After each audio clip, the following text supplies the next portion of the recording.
രാജി സമർപ്പിച്ചിട്ടില്ല. പക്ഷെ ഒരു കമ്മിറ്റിയിലെ ഭൂരിപക്ഷം ആളുകളും അത്തരമൊരു നീക്കത്തിലേക്ക് ചെല്ലുമ്പോൾ സ്വാഭാവികമായിട്ടും അതാണ് ഒരു ഫോളോ അപ്പ് ആയിട്ട് വരിക. അത്തരമൊരു തീരുമാനത്തിലേക്കാണ് എത്തിച്ചേരുക. അതിന്റെ ഒരു ഫലമായിട്ടാണ് അതൊരു കൂട്ടരാജി എന്നുള്ള കാര്യത്തിലേക്ക് എത്തിയത്. പക്ഷെ ടു ബി പ്രിസൈസ്, ഞാൻ രാജി സമർപ്പിച്ചിട്ടില്ല. തീർച്ചയായിട്ടും സംഘടനയുടെ ഒരു മെജോറിറ്റി തീരുമാനത്തിനോട് നമ്മൾ നിൽക്കുക എന്നുള്ളതാണല്ലോ ഒരു ധാർമ്മികമായിട്ടുള്ള നമ്മുടെ ഒരു സംഘടനാ മര്യാദ എന്ന് പറഞ്ഞതാണ്. അപ്പോൾ അതിന്റെ കൂടെ തന്നെയാണ് നിന്നിട്ടുള്ളത്. വേണ്ടിയിരുന്നില്ല എന്നല്ല, നമ്മൾ ഒരു കാര്യങ്ങൾ ഇപ്പം ഇന്റേണലി നമ്മളുടെ കമ്മിറ്റികളിൽ അല്ലെങ്കിൽ നമ്മുടെ സംഘടനകളിലുള്ള ചർച്ചകളുണ്ടാവും. അതിപ്പോൾ നമുക്ക് ഒരുപാട് കാര്യങ്ങൾ നമ്മളൊരു തീരുമാനത്തിലെത്തിയിട്ടാണ് നമ്മൾ തീരുമാനം പുറത്തേക്ക് പറയുക. അപ്പോൾ അതിനകത്ത് നമ്മൾ പല കാര്യങ്ങളും സംസാരിക്കുന്നുണ്ടാവും. അതിലൊരിക്കലും ഒരു എല്ലാവരും ഒരു ആരോഗ്യപരമായിട്ട് തന്നെയാണ് എനിക്ക് തോന്നുന്നു. ഏത് പ്രസ്ഥാനങ്ങളിലാണെങ്കിലും ഒരു തീരുമാനത്തിലേക്ക് എത്താൻ പല അഭിപ്രായങ്ങൾ കൂടികരിച്ച് അവസാനം ഒരു തീരുമാനത്തിലേക്ക് നമ്മൾ എത്തുകയല്ലേ ചെയ്യുക. അങ്ങനെയല്ലേ ഉണ്ടാവുക. പാർട്ടി പ്രതിരോധത്തിലല്ല എന്ന് മാത്രമല്ല, പാർട്ടിയും ഗവൺമെന്റും ഒരു വിഷയമല്ലല്ലോ ഇത്. പ്രതിരോധത്തിലല്ല. ഈ കാര്യത്തിനകത്ത് ഏറ്റവും കൃത്യമായ നിലപാടെടുത്തത് കേരളം എടുത്തൊരു ന്യായമായ നിലപാടാണ്. ആ നിലപാട് പൊതുവിലുള്ള നിലപാടാണ്.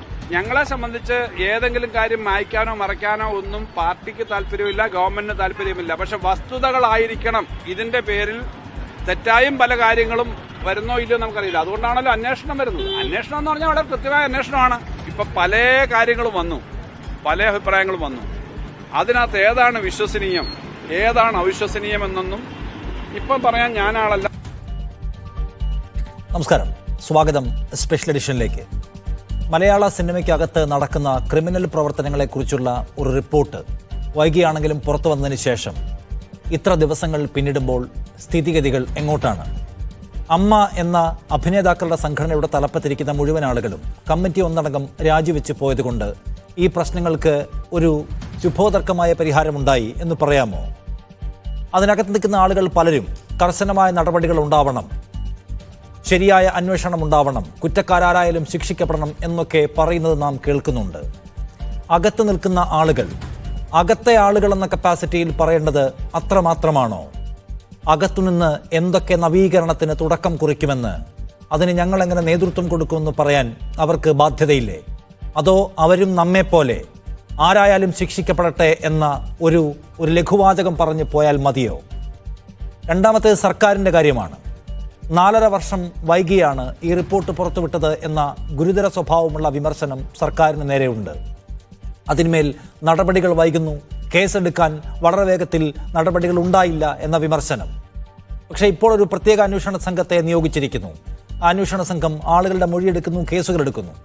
അതിൽ തന്നെയും CPIM-ന് വേണ്ടി കൊല്ലത്ത് നിന്ന് മത്സരിച്ച് MLA ആയി തുടരുന്ന മുകേഷിനെതിരെ വന്ന പരാതിയിന്മേൽ 1.5 ദിവസം പിന്നിട്ടിട്ടും നടപടി ഉണ്ടാവുന്നില്ല, കേസ് ഉണ്ടാവുന്നില്ല എന്ന വിമർശനമുണ്ട്. ഇത്ര ദിവസം പിന്നിടുമ്പോൾ മലയാള സിനിമയ്ക്കകത്ത് അരങ്ങേറുന്ന ക്രിമിനൽ പ്രവർത്തനങ്ങളെക്കുറിച്ച് കണ്ട് കേരളത്തിൽ ഞെട്ടുമ്പോൾ സർക്കാർ എന്തുമാത്രം അവരുടെ മുഖം രക്ഷിച്ചിട്ടുണ്ട്, ഭരണഘടനാപരമായ ഉത്തരവാദിത്തം നിറവേറ്റിയിട്ടുണ്ട്. ഇടതുപക്ഷം സവിശേഷമായി അവരുടെ ബാധ്യത നിറവേറ്റുന്നതിൽ എത്ര വിജയിച്ചിട്ടുണ്ട്. അമ്മയും സർക്കാരും ഒരുപോലെ പ്രതിരോധം അനുഭവിക്കുന്നുണ്ടോ? ഈ രാത്രിയിലും ഈ വിഷയം സംസാരിക്കുകയാണ് നമ്മളിന്ന് സ്പെഷ്യൽ എഡിഷനിൽ. നമ്മോടൊപ്പം ഈ ചർച്ചയിൽ ഡോക്ടർ പ്രേംകുമാർ, CPIM സഹയാത്രികൻ, ഷാനിമോൾ ഉസ്മാൻ കോൺഗ്രസിൽ നിന്ന്, അപ്പം ആഷിഖ് അബു സംവിധായകനെ ഈ ചർച്ചയിൽ പ്രതീക്ഷിക്കുന്നു, ഡോക്ടർ ജെ ദേവിക സാമൂഹ്യ ഗവേഷക എന്നിവരാണ്. ആദ്യം ഡോക്ടർ പ്രേംകുമാർ, എനിക്ക് സർക്കാരിൻ്റെ കാര്യമാണ്. കാരണം അമ്മയോട് ചോദിക്കുന്നതിനേക്കാൾ നമുക്ക് ചോദിക്കാൻ കഴിയുക സർക്കാരിനോടാണ്. നമ്മുടെ എല്ലാവരുടെയും അഭയകേന്ദ്രം നമ്മുടെ ഗവൺമെൻറ്റാണ്. ആ ഗവൺമെൻറ് ഈ കാര്യത്തിൽ പൂർണ്ണ തോതിലുള്ള ഉത്തരവാദിത്വം നിറവേറ്റി കഴിഞ്ഞിട്ടുണ്ട് എന്ന് താങ്കൾ പറയുമോ? ഇല്ല, പൂർണ്ണമായ ഉത്തരവാദിത്വം നിറവേറ്റി കഴിഞ്ഞിട്ടുണ്ട് എന്ന് ഞാൻ പറയില്ല. പക്ഷേ ജെൻഡർ ഇൻജസ്റ്റിസ് എന്നുള്ളത്, ജെൻഡർ എക്സ്പ്ലോയിറ്റേഷൻ, സെക്ഷൽ എക്സ്പ്ലോയിറ്റേഷൻ എന്നുള്ളതൊരു നോം ആണെന്ന്, സ്വാഭാവികമാണെന്ന് നൂറ്റാണ്ടുകളായിട്ട് വിശ്വസിച്ച് വരുന്ന ഒരു സമൂഹമാണ് നമ്മുടേതും. ഒരുപക്ഷെ കഴിഞ്ഞ കുറച്ച് കാലത്തായിട്ട് മലയാളം കേരള സൊസൈറ്റിയിലും വളരെ റിഗ്രസീവായ ഫോഴ്സസും തോട്ട്സും ചിന്തകളും എന്താ പറയുക ആർഗ്യുമെൻറ്റ്സും ഒക്കെ കേട്ടുകൊണ്ടിരിക്കുന്ന ഒരു കാലമാണ് ഒരിടത്ത്, ഒരു ഭാഗത്ത്. അതേസമയം തന്നെ പുതിയ തലമുറയും പുതിയ ചിന്തകളും പുതിയ രാഷ്ട്രീയ ബോധ്യങ്ങളും വളരെ കൃത്യമായിട്ട് ഇക്വാലിറ്റിയിലും ഇക്വിറ്റിയിലും ഫോക്കസ് ചെയ്യുന്നതുമാണ്. അങ്ങനെയുള്ളൊരു കോണ്ടെക്സ്റ്റിലാണ് WCC എന്നുള്ള ഒരു ഓർഗനൈസേഷൻ ഉണ്ടാവുന്നതും ഒരു നടി, ഒരു കലാകാരി ഒരുപക്ഷെ സിനിമയുടെ ചരിത്രത്തിൽ ആദ്യമായിട്ട് നോ പറഞ്ഞ് ധൈര്യത്തോടെ നിൽക്കുകയും ചെയ്തത്. അതിൻ്റെ കൂടെ കേരളത്തിലെ മാധ്യമങ്ങൾ വലിയൊരു പങ്ക് വരെ, കേരളത്തിലെ പൊതുസമൂഹം വലിയൊരളവ് വരെ കേരളത്തിലെ സർക്കാരും ഇടതുപക്ഷ മുന്നണി സർക്കാരും അതിനൊപ്പം നിൽക്കുകയും ചെയ്തതുകൊണ്ടാണ് 2017 ആ ആക്രമണത്തിനെതിരെ കൃത്യമായ നിലപാട് നമുക്ക് എടുക്കാൻ പറ്റിയത്, അങ്ങനെ ഒരു എക്സാമ്പിൾ കാണാൻ പറ്റിയത്. അന്നും ഇന്നും ഒരുപക്ഷെ മലയാള സിനിമയിലെ ഈ മാഫിയ ഗ്യാങ്ങിലെ ഏറ്റവും ഇൻഫ്ലുവൻഷ്യൽ ആയിരുന്ന ദിലീപ് എന്ന ആ കേസിലെ പ്രതി നമ്മളൊക്കെ അവിശ്വസനീയമായ രീതിയിൽ തന്നെ ജയിലിൽ കിടക്കുകയും ഇപ്പോഴും ആ കേസ് അന്വേഷണം അതിൻ്റെ ട്രയൽ നടന്നുകൊണ്ടിരിക്കുകയും ചെയ്യുന്നു. അതിനിടയിൽ ഞെട്ടിക്കുന്ന സംഭവങ്ങൾ ഉണ്ടായിട്ടുണ്ട്. കോടതിയിൽ നിന്ന് പോലും അതിൻ്റെ തെളിവ് മറ്റുള്ളവരെ ആക്സസ് ചെയ്തു എന്നൊക്കെയുള്ള ഷോക്കിംഗ് ആയ റിവലേഷൻസും ഷോക്കിംഗ് ആയ ന്യൂസും നമ്മൾ അറിഞ്ഞിട്ടുണ്ടായിരുന്നു. ഹേമ കമ്മിറ്റിയെ നിയോഗിക്കുന്നതും ആദ്യമായിട്ടാണ്. പരാതിക്കാരിയായ ബംഗാളി നടി പറഞ്ഞതുപോലെ ഇന്ത്യയിലെ എല്ലാ സിനിമകളിലുമുള്ള ഇതേ പ്രശ്നത്തിന് ഒരു ഇനീഷ്യേറ്റീവ് എടുത്തത് കേരളത്തിൽ നിന്നാണ്, മലയാളത്തിൽ നിന്നാണ്. അങ്ങനെയാണ് ആ കമ്മിറ്റി റിപ്പോർട്ട് സമർപ്പിക്കപ്പെടുന്നത്. പക്ഷെ അവിടുന്ന് ഇങ്ങോട്ട് അനാവശ്യമായിട്ടുള്ള ഉണ്ടാവാൻ പാടില്ലാതിരുന്ന ഒരു ഡിലേ, ഒരു കെയർലെസ്നെസ്, ഒരു ജാഗ്രത കുറവ്, ആ വാക്ക് ക്ലീശ ആയതുകൊണ്ട് ഞാൻ അത് എടുത്തു മാറ്റുന്നു, ഒരു കാർക്കശ്യക്കുറവ് ഉണ്ടായിട്ടുണ്ട് എന്ന് ഞാൻ വിചാരിക്കുന്നു. ഈ റിപ്പോർട്ട് പുറത്തു വന്നതിന് ശേഷം അഥവാ പുറത്തു വരുത്തിയതിന് ശേഷം റൈറ്റ് ടു ഇൻഫർമേഷൻ ആക്ട് ഉപയോഗിച്ചുകൊണ്ട് നടത്തിയ ഒരു സമരത്തിനൊടുവിലാണ് ഈ റിപ്പോർട്ട് കുറച്ച് ഭാഗങ്ങൾ റീഡാക്ട് ചെയ്തിട്ടാണെങ്കിലും പുറത്തേക്ക് വന്നത്. അതിനുശേഷം പക്ഷേ നടക്കുന്ന ചർച്ചകൾ, അതിനുശേഷം നടക്കുന്ന ബഹളങ്ങൾ, സംവാദങ്ങൾ, വിവാദങ്ങൾ നിങ്ങളുടെ പ്രോഗ്രാമിൻ്റെ പേര് പോലെ പലപ്പോഴും ഔട്ട് ഓഫ് ഫോക്കസ് ആയി പോകുന്നുണ്ട്. കാരണം ആ റിപ്പോർട്ട് പുറത്തു വന്ന സമയം തന്നെ സാംസ്കാരിക കാര്യ വകുപ്പ് മന്ത്രിയിൽ നിന്ന് വന്ന റെസ്പോൺസ് നമുക്കറിയാം, വളരെ നിരാശാജനകമായിരുന്നു. പക്ഷേ ഒരു ദിവസം കൊണ്ട് മുഖ്യമന്ത്രി അത് തിരുത്തുന്നു, സർക്കാരിൻ്റെ ഇടപെടലുകൾ ഉണ്ടാവുന്നു. രഞ്ജിത്തിനെതിരെ, ചലച്ചിത്ര അക്കാദമി ചെയർപേഴ്സണായ രഞ്ജിത്തിനെതിരെ കൃത്യമായ ആരോപണം വരുന്നു. പിറ്റേ ദിവസം രാവിലെ തന്നെ വന്നിട്ട് ഇതേ മന്ത്രി അദ്ദേഹത്തെ ജസ്റ്റിഫൈ ചെയ്യുന്നു, ഇന്ത്യയിലെ ഏറ്റവും വലിയ മഹാനായ കലാകാരനാണെന്ന് പറയുന്നു. പക്ഷേ ഒരു 24 മണിക്കൂറിനുള്ളിൽ ചലച്ചിത്ര അക്കാദമി സ്ഥാനത്ത് നിന്ന് രഞ്ജിത്തിന് രാജിവെക്കേണ്ടി വരുന്നു. അദ്ദേഹത്തിനെതിരെ പരാതി പറഞ്ഞ സ്ത്രീയിൽ നിന്ന് മൊഴിയെടുക്കുന്നു, കേസെടുക്കുന്നു. ഇപ്പോൾ ആ കേസ് രജിസ്റ്റർ ചെയ്തിരിക്കുന്നു. ഇനി രഞ്ജിത്തിനെ ക്വസ്റ്റ്യൻ ചെയ്യാണ്. ആ വഴിയിൽ പോയിക്കൊണ്ടിരിക്കുന്നുണ്ട്. പക്ഷേ അതിനിടയിലാണ് നിങ്ങൾ ഈ സൂചിപ്പിച്ച പോലെയുള്ള മുകേഷിനെ പറ്റിയുള്ള റിവലേഷൻസും കൂടി വരുന്നത്. ആ കാര്യത്തിൽ വേണ്ട രീതിയിലുള്ള ഒരു തീരുമാനത്തിലേക്ക് എത്താൻ, ഇതേ കാർക്കശ്യത്തോടുള്ള ഒരു തീരുമാനത്തിലേക്ക് എത്താൻ ഇതുവരെയും കഴിഞ്ഞിട്ടില്ല എന്നുള്ള കാര്യത്തിൽ ആങ്സൈറ്റിയുള്ള. അതിലും അതേക്കുറിച്ച് പറയുമ്പോൾ ഞാൻ ചോദിക്കുന്നത് ഡോക്ടർ പ്രേംകുമാർ, ഇപ്പൊ താങ്കൾ പറഞ്ഞു ഒന്നാമത് നമ്മൾ ഈ കമ്മിറ്റിയെ നിയോഗിച്ചു ഇന്ത്യയിൽ ആദ്യമായിട്ടാണ്. ആ കമ്മിറ്റി കുറെ ഗുരുതരമായ കണ്ടെത്തലുകൾ നടത്തുകയാണ്. അപ്പോൾ വളരെ വേഗത്തിൽ ആക്ട് ചെയ്യാനുള്ള ഉത്തരവാദിത്വം സർക്കാരിന് മേലുണ്ട്. ഗവൺമെന്റ് 4.5 വർഷം അത് വൈകിക്കുന്നു. പിന്നീട് അത് പാതി പുറത്തുവിടുന്നു. പുറത്തു വന്നതിന് ശേഷം കേസെടുക്കുമോ എന്ന് ചോദിക്കുമ്പോൾ എടുക്കാൻ കഴിയില്ല എന്ന നില സ്വീകരിക്കുന്നു. കോടതിയിൽ പോയിട്ടും അതിന് സമാനമായി എന്തോ പറയുന്നു. അതിനുശേഷം വലിയ പൊതുജന സമ്മർദ്ദം ഉണ്ടാകുന്നു. കേസെടുക്കാൻ ആവശ്യമെങ്കിൽ നമുക്കൊരു SIT ഉണ്ടാക്കാമെന്ന് തീരുമാനിക്കുന്നു. ആ SIT താങ്കൾ നേരത്തെ പറഞ്ഞ രഞ്ജിത്തിന്റെ കാര്യം വരുന്നു, ആദ്യം പ്രതിരോധിക്കുന്നു, പിന്നെ വഴങ്ങേണ്ടി വരുന്നു. മുകേഷിന്റെ കാര്യത്തിൽ ഇപ്പോഴും തീരുമാനം എടുത്തിട്ടില്ല. ഒരു പക്ഷേ ഈ വീക്കെൻഡിൽ തീരുമാനം എടുക്കുമെന്ന് കേൾക്കുന്നു. ഞാൻ ചോദിക്കുന്നത്, ഇതിന്റെ എപ്പിസോഡ് ബൈ എപ്പിസോഡ്സ് നമ്മൾ പരിശോധിച്ചാൽ CPIM എന്ന് പറഞ്ഞ റൂളിംഗ് പാർട്ടിയും അവരുടെ ഗവൺമെന്റും പരമാവധി പ്രതിരോധത്തിന്, എന്നുവെച്ചാൽ പരമാവധി നീതി ഡിലേ ചെയ്യിക്കാൻ, ആക്ഷൻസ് ഡിലേ ചെയ്യിക്കാൻ ശ്രമിക്കുന്നത് കാണുന്നില്ല. അവിടെ ഒരു നയത്തിന്റെ സമീപനത്തിന്റെ പ്രശ്നമുണ്ടോ ഡോക്ടർ പ്രേംകുമാർ? അല്ല, അതിനേക്കാൾ ഞാൻ അതിൽ കാണുന്നത് സമയത്തിൻ്റെ ഒരു പ്രശ്നമാണെന്നാണ് തോന്നുന്നത്. അതായത് ഇത് പഴയ കാലമല്ലല്ലോ. അതായത് ഒരു ദിവസം വൈകിട്ട് 7 മണിയോടെയാണ് ഏഷ്യാനെറ്റ് ന്യൂസിലൂടെ ആ ബംഗാളി നടി രഞ്ജിത്തിൻ്റെ പേര് ആദ്യം വെളിപ്പെടുത്തുന്നത്. മറ്റൊരു 24 ന്യൂസിൽ അദ്ദേഹത്തിൻ്റെ പേര് നമ്മൾ അറിഞ്ഞിട്ടുണ്ടായിരുന്നില്ല.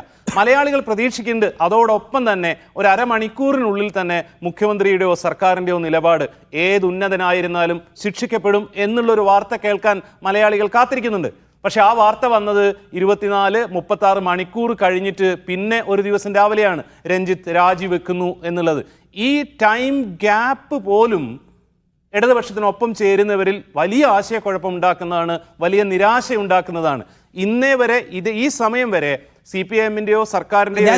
ഡോക്ടർ പ്രേംകുമാർ, അത് ഒരു ടൈം ഗ്യാപ്പ് സ്വാഭാവികമായി ഉണ്ടാവുന്നതാണോ അതോ വലിയ സമ്മർദ്ദത്തിൽ പിടിച്ചു നിൽക്കാൻ കഴിയാതെ തീരുമാനം മാറ്റേണ്ടി വരുന്നതാണോ? നമുക്ക് അങ്ങനെ ഒരു വായനയുടെ സാധ്യത ഉണ്ടല്ലോ. 4.5 വർഷം ഇത് ഫ്രീസറിൽ വെക്കുന്നു.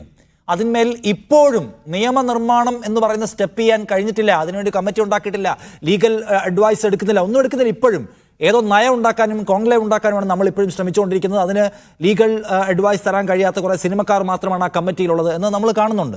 അപ്പോൾ ഗവൺമെൻറ് ശരിക്കും ഒരു വളരെ സിൻസിയറായിട്ടുള്ളൊരു സ്റ്റെപ്പ് എടുക്കുന്നു നമുക്ക് തോന്നുന്നത് എപ്പോഴാണ്? അതിന് ഭയങ്കര ഫോഴ്സ് പുറത്തുനിന്ന് വേണ്ടി വരികയാണ്. ഈ മീഡിയ ഉണ്ടാക്കുന്ന കവറേജിൻ്റെ ഹൈപ്പ്, അതിനുശേഷം ഉണ്ടാകുന്ന വലിയ തോതിലുള്ള സൊസൈറ്റിയുടെ ഹൈപ്പ്, അതിൽ വീണു പോകുന്നതല്ലേ സത്യത്തിൽ സർക്കാർ ധീരമായ എന്തോ സ്റ്റെപ്പ് എടുക്കുന്നു എന്നൊരു വായന അവിടെ കഴിയുമോ?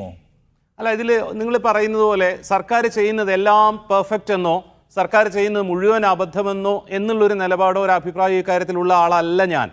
മറിച്ച് ഇപ്പം നിയമനിർമ്മാണം, ഇതിൽ നിയമനിർമ്മാണം നടത്തേണ്ട ആവശ്യമില്ലല്ലോ. ഫിലിം എന്നുള്ളത് വലിയൊരു ഇൻഡസ്ട്രിയാണ്, അതിലുള്ള വർക്കേഴ്സാണ് ഇവരെല്ലാവരും. ആ വർക്കേഴ്സിൻ്റെ റൈറ്റ് പ്രൊട്ടക്ട് ചെയ്യാൻ ഇവിടെ നിയമമുണ്ട്, അത് ഇംപ്ലിമെൻ്റ് ചെയ്താൽ മതി.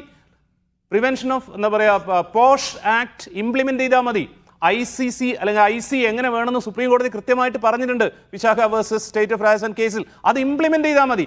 ആ ഇംപ്ലിമെൻ്റ് ചെയ്യുന്നതിൻ്റെ അകത്ത് ഒരു സ്ലോനെസ് വന്നിട്ടുണ്ട്, ഒരു എന്താ പറയുക ഒരു ഗ്ലെയർ ഓഫ് ഇറസ്പോൺസിബിലിറ്റി വന്നിട്ടുണ്ട് എന്ന് വിശ്വസിക്കുന്ന ആളാണ് ഞാൻ. ഈ കാര്യത്തിൽ നിങ്ങൾ കൃത്യമായിട്ട് ചോദിച്ചുകൊണ്ടിരിക്കുന്നത്, പക്ഷേ മീഡിയയ്ക്ക് ഏറ്റവും പ്രിയമുള്ള വിഷയമായിട്ടുള്ള മുകേഷിൻ്റെ കാര്യത്തിൽ പോലും ഇന്നേ വരെ പാർട്ടിയുടെയോ LDFിൻ്റെയോ ഏതെങ്കിലും ഉത്തരവാദപ്പെട്ട നേതാവ് മുകേഷ് രാജിവെക്കില്ല എന്ന് പറഞ്ഞിട്ടില്ല. പക്ഷേ മുകേഷിനോട് രാജിവെക്കാൻ ആവശ്യപ്പെട്ടിട്ടില്ല.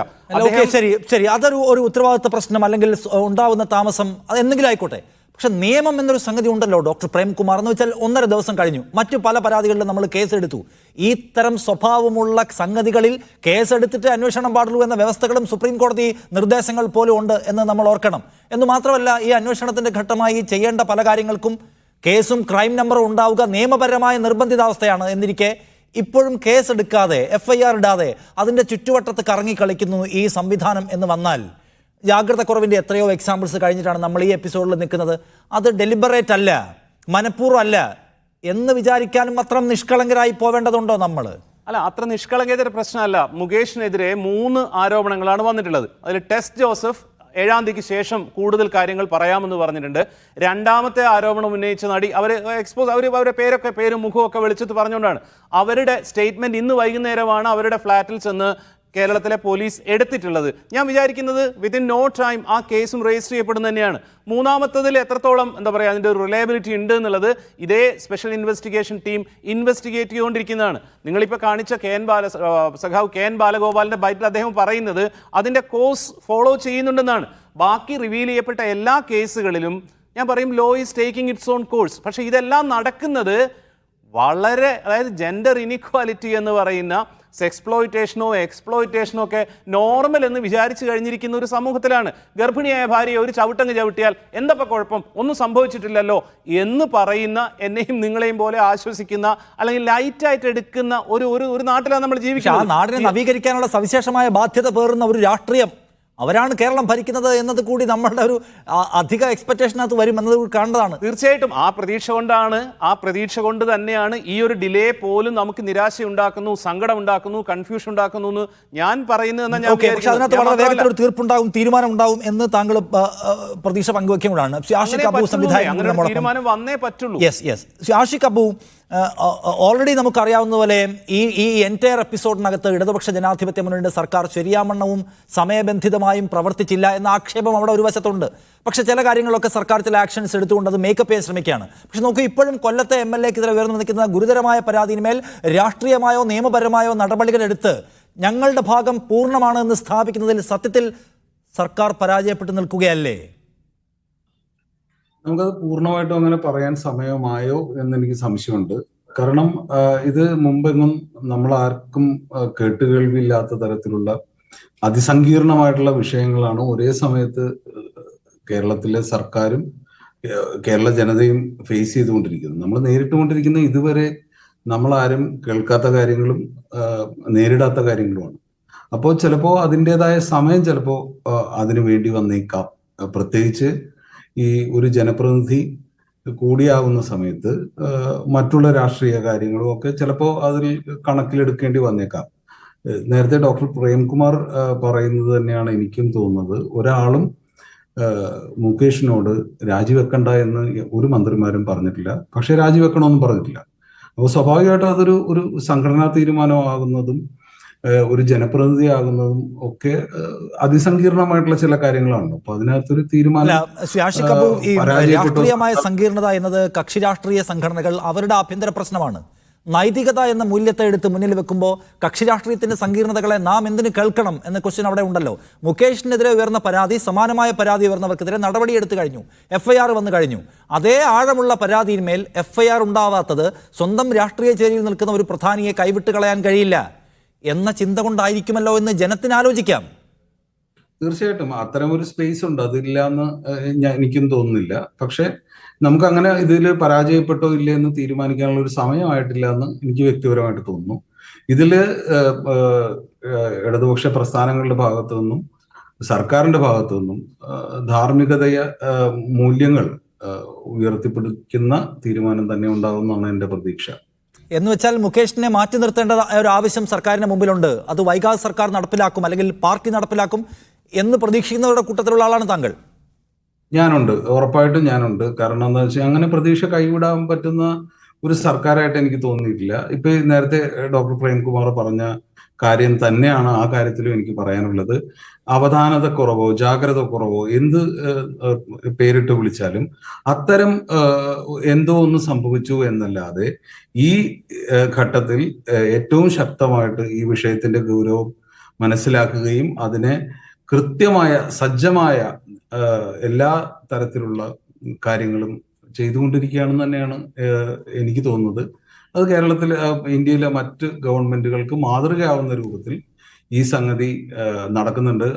അതിനിടയിൽ പശ്ചിമ ബംഗാളില് ഹേമ കമ്മിറ്റിക്ക് സമാനമായ രീതിയിൽ ഒരു കമ്മിറ്റി അവിടെ വേണമെന്ന് അവിടുത്തെ ആക്ടേഴ്സ് പറഞ്ഞു തുടങ്ങിയിട്ടുണ്ട്. അപ്പോൾ ഇന്ത്യ മൊത്തത്തിൽ ഒരു മാതൃകയാകാൻ തക്ക രീതിയിൽ ഇത് അഭിമാനിക്കാവുന്ന തരത്തിലുള്ള ഒരു സംഗതിയായി മാറും, ഒരു നേട്ടമായി മാറും തന്നെ. താൽക്കാലികമായിട്ട് നമുക്ക് വേണമെങ്കിൽ ഈ പ്രതിസന്ധി എന്ന് പറയാം, തീരുമാനമെടുക്കാൻ വൈകുന്നു എന്ന് പറയാം. പക്ഷെ ആത്യന്തികമായിട്ട് അഭിപ്രായ രൂപീകരണം വരുമ്പോൾ അത് ശരിയാണ്. പക്ഷെ ഞാൻ ആഷിഖ്, ഇതിനകത്ത് ഈ വൈകുന്ന ഓരോ നിമിഷാർത്ഥത്തിലും ലെഫ്റ്റിനുണ്ടാവുന്ന ഒരു ഡാമേജ് ഉണ്ടല്ലോ, അതിനെക്കുറിച്ചൊരു കൺസേൺ ഉണ്ടാവണ്ടെന്ന് ചോദിക്കാൻ ഞാൻ. എനിക്ക് തോന്നുന്നത് കൺസേൺ ഉണ്ടെന്ന് തന്നെയാണ്. ആരും അതിനെ ലാഘവത്തോടെ കാണുന്നില്ല. പക്ഷെ കുറച്ചുകൂടെ സമയമെടുക്കുന്നതായിരിക്കാം. പല രീതിയിലുള്ള രാഷ്ട്രീയ പ്രശ്നങ്ങൾ ഇതിനകത്തുണ്ടല്ലോ. ഒരു ജനപ്രതിനിധി ഒരു കാര്യം, അപ്പൊ താങ്കൾ നേരത്തെ പറഞ്ഞു, താങ്കളും ഡോക്ടർ പ്രേംകുമാറും പറഞ്ഞ പോലെ ഇടതുപക്ഷത്തു നിന്ന് ആരും മുകേഷ് നിലനിൽക്കണം, മുകേഷിനെ സംരക്ഷിക്കുമെന്ന് പറഞ്ഞിട്ടില്ല.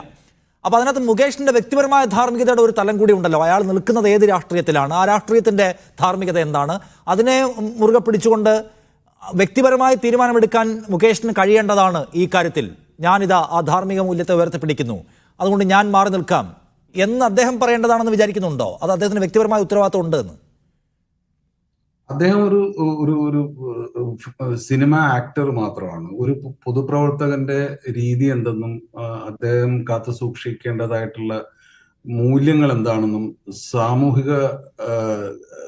സമൂഹത്തോടുള്ള ഉത്തരവാദിത്വം എന്താണെന്നും ഒക്കെ അദ്ദേഹത്തിന് ധാരണക്കുറവുണ്ടെന്നാണ് എനിക്ക് തോന്നുന്നത്. അല്ലെങ്കിൽ ഇത്തരം ഒരു ആരോപണം ഉന്നയിക്കുന്ന സമയത്ത് തന്നെ എനിക്കെതിരെയാണ്, പാർട്ടിയെ പ്രതിരോധത്തിലാക്കുന്ന കാര്യമാണ്, സർക്കാരിന് ബുദ്ധിമുട്ടുണ്ടാക്കുന്ന കാര്യമാണെന്നൊക്കെ മനസ്സിലായിട്ടുള്ള ശ്രീ മുകേഷ് ഉറപ്പായിട്ടും മാന്യമായിട്ട് ഈ സർക്കാരിന്റെ ഭാഗത്തു നിന്ന് മാറി നിന്ന് അന്വേഷണത്തെ നേരിടുകയും എന്താണോ അദ്ദേഹത്തിന് ആവശ്യമായിട്ടുള്ള നിയമപരമായിട്ടുള്ള എല്ലാ അവകാശങ്ങളും ഉപയോഗിച്ച് കേസിനെ ഫൈറ്റ് ചെയ്യാവുന്നതാണ്.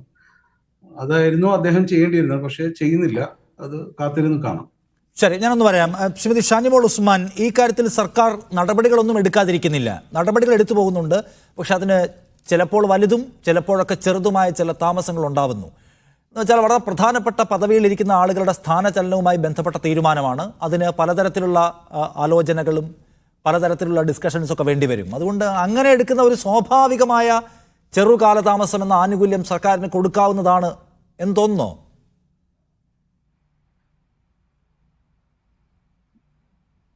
നിഷാദ, ഇവിടെ തുടക്കം മുതൽ ശ്രദ്ധിക്കുമ്പോൾ ഇവിടെ പറഞ്ഞു വന്നപ്പോൾ അതിനിടയിലൂടെ പറയാൻ ശ്രമിക്കുന്ന ഒരു കാര്യമുണ്ട്. നമ്മുടെ ഗവൺമെൻറ് ഈ ജസ്റ്റിസ് ഹേമ കമ്മിറ്റി കൊണ്ടുവന്നത് തന്നെ സിനിമാ മേഖലയിലുള്ള പ്രശ്നങ്ങൾ പരിഹരിക്കാനും ശുദ്ധീകരിക്കാനും വേണ്ടി അത് ഒരു നയത്തിൻ്റെ ഭാഗമായി കൊണ്ടുവന്നു എന്നുള്ള ഒരു ടോൺ ഇവിടെ വരുന്നുണ്ട്. സത്യത്തിൽ അങ്ങനെയാണോ? നമുക്കറിയാം, ഒരു നടിയെ, ഒരു യുവ നടിയെ ഒന്ന് ആലോചിച്ച് നോക്കിക്കേ. നമ്മുടെ കേരളത്തിൽ കൊച്ചിയിൽ ബലാത്സംഗ കൊട്ടേഷൻ കൊടുത്ത് അവരെ അപമാനിക്കാൻ വേണ്ടിയുള്ള ശ്രമം നടത്തി.